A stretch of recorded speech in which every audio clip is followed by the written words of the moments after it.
Hello, my name is Fiona Gill and you are listening to a podcast for the ILM Level 5 School Business Management Diploma. The podcast covers the Unit 1 Module 1 topics on personal effectiveness and professional ethics, and I will be talking about my own experiences around these topics.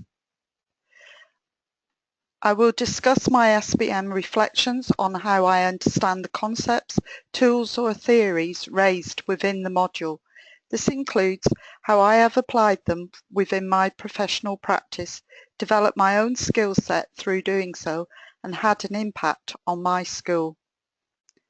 Firstly, I would like to briefly introduce myself. I have worked within education since 2002, starting first in the Children and Young People Directorate and then moving into my current role as a school business manager in 2008. Previously to this, I worked within the Ministry of Defence in Devon and for a private sector company managing the finance department and salaries. I have completed a degree in school business management with Manchester Metropolitan University and completed the Level 4 CIPFA certificate in school financial skills. I also studied the Level 4 and 5 diploma in school business management through the National College of School Leadership. I started my work with National Schools Training in April 2015. And I am a Fellow of the National Association of School Business Managers. Module 1 of Unit 1 ILM Level 5 covers key concepts to contribute to your personal effectiveness as a school business manager and provides ideas on using self-evaluation to identify improvements and ethics with regard to our profession and understanding the need for well-being and how to manage this. There is a great many writers and research on personal effectiveness, and you will be able to find a varied amount of concepts to help you improve.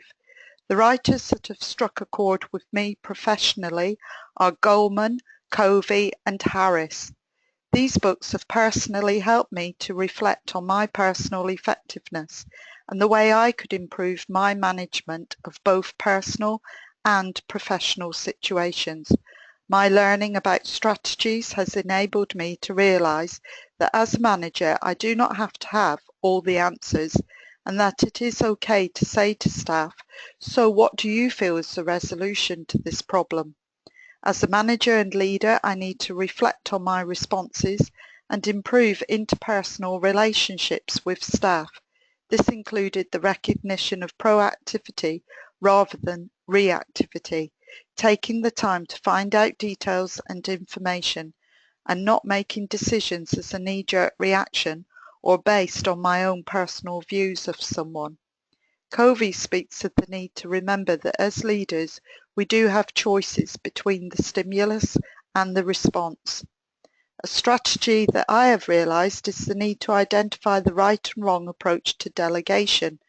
Originally, I had a tendency to work to a gopher type delegation, micromanaging my staff and even often correcting their work because the standard did not reach my expectations. The problem with this is that the staff became dependent on my input and literally did not develop themselves. Through my own learning about personal effectiveness, I have been able to change my approach, delegate tasks and let staff take direction and ownership, always on hand to help when support is needed, but accepting that staff may have a different approach, but the final target is still achieved. Having these strategies made me a better manager, but also benefited my well-being and stress levels. To be able to know how to improve personal skills has resulted in me managing my time more efficiently, giving me the understanding to know when to delegate and to be emotionally resilient. Often our jobs involve a high level of change management, and this means being able to weather the storm of protests and not take disgruntled staff personally, thereby reducing stress levels. When I became the school business manager at my school, I introduced professional reviews for all support staff and team meetings. Initially, staff were reserved about the value of this and even expressed views that it would mean that they were due to be told off or it was a waste of time. Through being able to communicate in a clear and professional manner the need and reason for the reviews and meetings, I was gradually able to influence their views.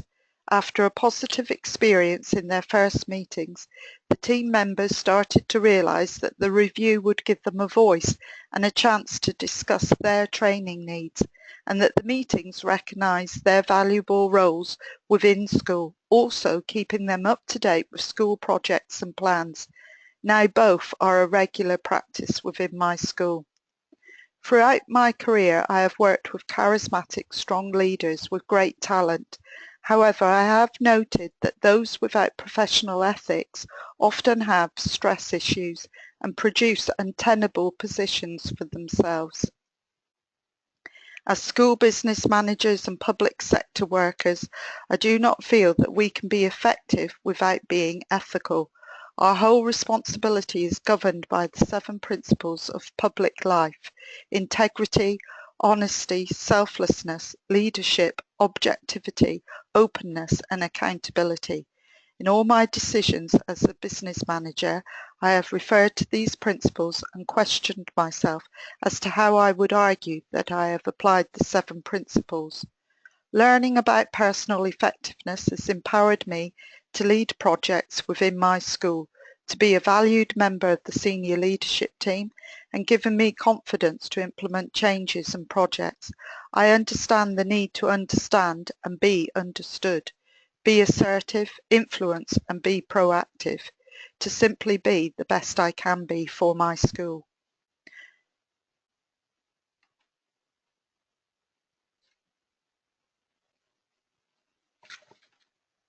We have come to the end of this podcast. If you have any questions specific to this podcast, please send me an email.